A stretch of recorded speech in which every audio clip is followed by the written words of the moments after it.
آج ہم بات کریں گے اس خاص ڈش کی جو دنیا کی تہذیبوں اور ثقافتوں کی پسندیدہ رہی۔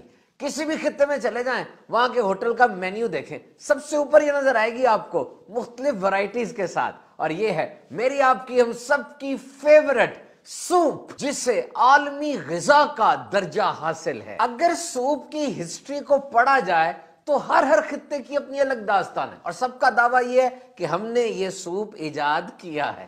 بظاہر تو ایسا لگتا ہے کہ جب سے انسان نے کھانا پکانا شروع کیا ہے تب سے ہی سوپ ہماری غذا کا حصہ رہا ہے۔ تاریخ تو بہت پرانی ہے لیکن فنڈامنٹل سیم ہی ہے، یعنی آج سے ہزاروں سال پہلے والا سوپ اور آج والا سوپ وہ تقریباً ایک جیسے ہی ان کی بنیادیں ہیں، بس جس ملک میں جو چیز زیادہ تھی انہوں نے سوپ میں وہ ڈال دی، جہاں آلو تھا آلو ڈال دیا، جہاں مٹر تھے مٹر ڈال دیا۔ بعض مقامات پر سوپ ایک سٹیپل فوڈ ہے، یعنی ایسا کھانا جو باقاعدگی سے کھایا جاتا ہے روزانہ، جیسے ڈبل روٹی چاول وغیرہ، اور بعض جگہوں پر تو کھانے سے پہلے سوپ سرو کرنا بہت ضروری سمجھا جاتا ہے، اور بعض مقامات پر تو یہ موڈ کے مطابق ہوتا ہے، یعنی اگر خوش ہیں تو فلاں سوپ لے آؤ، اور اگر اداس ہے یعنی موڈ بدل گیا تو سوپ کی ٹائپ بھی بدل گئی۔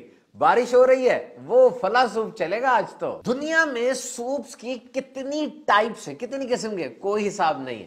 تھک اور کلیئر سوپ، ہاٹ اور کولڈ سوپ بھی ہوتا ہے۔ اٹلی میں ایک کہاوت ہے، سوپ ڈز 7 things، سوپ یہ 7 کام کرتا ہے۔ پیاس بجھاتا ہے، بھوک مٹاتا ہے، اس سے پیٹ بھر جاتا ہے، کھانے کو جلدی ہضم کر دیتا ہے، دانت چمک جاتے ہیں، اور سوپ پینے سے گال پر ایک اچھا رنگ آ جاتا ہے۔ سوپ پینے سے نیند بھی اچھی آتی ہے۔ ایک دلچسپ سوال، سوپ کھایا جاتا ہے یا پیا جاتا ہے؟ یہ تو اس بات پر ڈیپینڈ کرتا ہے کہ آپ سوپ کہتے کس کو ہیں۔ اگر یہ کپ سے چائے کی طرح ہے تو پی لیجئے، اور اگر یہ گوشت سبزیوں سے بھرا ہے تو چمچ سے کھا لیجئے۔ ویسے کہا جاتا ہے کہ یہ سوپ چمچ کی بھی ایجاد سے پہلے کی آئٹم ہے، اس وقت یہ ڈائریکٹ ہی پیا جاتا تھا، اب تو اس کے لیے خاص چمچ ہوتے ہیں نا۔ اور ویسے مختلف زبانوں میں بھی فرق ہے، کچھ جگہوں پر سوپ کے لیے ایٹنگ کا، کھانے کا لفظ استعمال ہوتا ہے، اور کچھ زبانوں میں ڈرنکنگ کا لفظ استعمال ہوتا ہے۔ اچھا، کیا آپ جانتے ہیں کہ یہ لفظ ریسٹورنٹ، یہ ہوٹل ریسٹورنٹ،